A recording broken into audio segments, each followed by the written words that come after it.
Korean vibes and feels, ramen and coffee date tayo for today's video. Hi there mga Mars and Pars! Welcome to CC DIY Ramen Hub. Located sila dito sa Doña Crescencia Building, San Roque, Bita, Arayat, Pampanga. You can waste them at 4EJ Power Fuel. Going back, pinakita ko sa inyo yung Korean vibes ng kanilang store. And of course, bubungad din ang approachable at accommodating staffs nila. And since pareho tayong first time sa ganitong store, let me share with you the steps on how to eat. Piliin natin yung gusto nating noodles. After nating mag-grab ng tray, chopsticks and utensils. For me, since bulldog yung napili ko, gusto ko ng nori. And kukuha na din tayo ng drinks. Marami rin silang variant ng drinks. Kaya for sure mag-i-enjoy din ng kids nyo. Meron din silang chocolates and snacks in this area. And sa freezer naman may choices of enoki mushroom, hot pot mixed balls, fish cake, cheese, crab sticks, and more. They also have your different flavors of Korean ice cream and cup of ice para sa available drinks in pouches. Bet nga pala ni Daddy ang mag-soup kaya ang pinili niya ay ramyu. After nyong mapili lahat ng gusto nyong kainin or inumin, next step is to pay at the counter. Yun ang pinaka-importanting step, okay? Mention ko yung accommodating and approachable staff nila, but I forgot to mention na magaganda din sila. O, Jiva! Para sa kagaya ng family namin na naghahanap ng bagong kainan, tambayan, especially during Sunday after church, you may also visit here para sa inyong family Sunday. Next step nga natin is yung DIY cooking. With the help of the ramen machine, ayan, itutos nyo lang lahat ng ingredients sa foil bowl, cook according to package instruction at ramen machine instruction. Convenient at super easy lang nila maluto mga Mars and Pars. Walang kainipan na magaganap, tamang mekos-mekos nyo lang then and then serve. O diba ang sarap? Umulan man o umaraw, dito na tayo kay CC DIY Ramen Hub. So if nag-wonder kayo kung paano naman ipiniprepare ang buldak, yan. So this is dry noodles. Toss nyo lang din dyan yung cheese and sauce. Then mekos to the left and mekos to the right. So for Diki, man time na meron tayong bagong recruit na artista. Very demure, very mindful, very cute.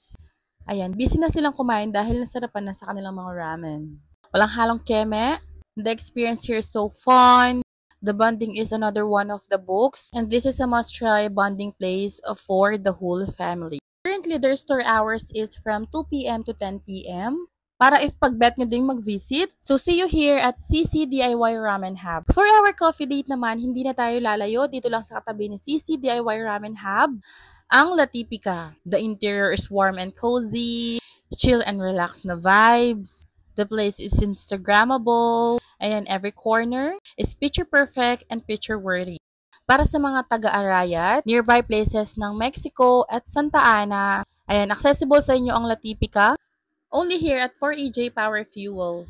What we also love about this place is that it is kid-friendly kasi as you can see, it is spacious.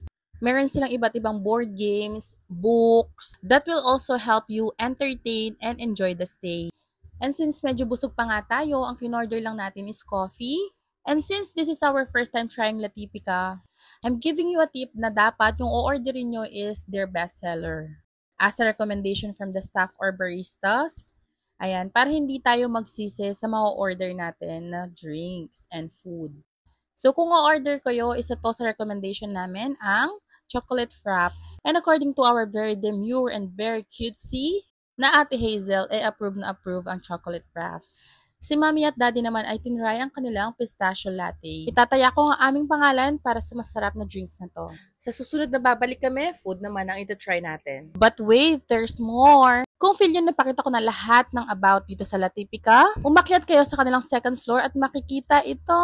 Napakaganda nilang gaming space. I'm not really sure what they call this place, but our Daddy Chooks call it heaven. Heaven? Unleash that inner child in nyo kasi meron silang billiards. Currently, La Tipica store hours is from 10 a.m. to 11 p.m. Monday to Thursday and weekends until 12 midnight. Going back, they also have here video games and another very spacious area dito sa taas. Meron ding dartboard. Dito nga din pala ang moon. Eme!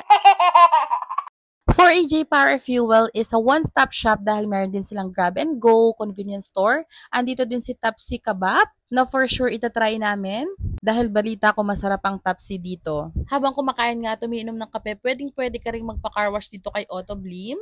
Ojiva, wala ka na talagang hahanapin dito kay 4EJ Power Fuel, located dito sa Doña Crescencia Building, San Roque, Bitas, Arayat, Pampanga. And lastly, dito din si Laundry Bees para sa inyong laundry needs. At kung umabot ka manood hanggang dito, please do not forget to like, follow, and share para mas marami pa kaming ma-share sa inyo. Again, sa 4EJ Power Fuel nyo mahanap ang CCDIY Ramen Hub, Latipika, Tapsi Kebab, Grab and Go Convenience Store, Laundry Bees, and Auto Blim Car Wash. Thank you for watching. Bye!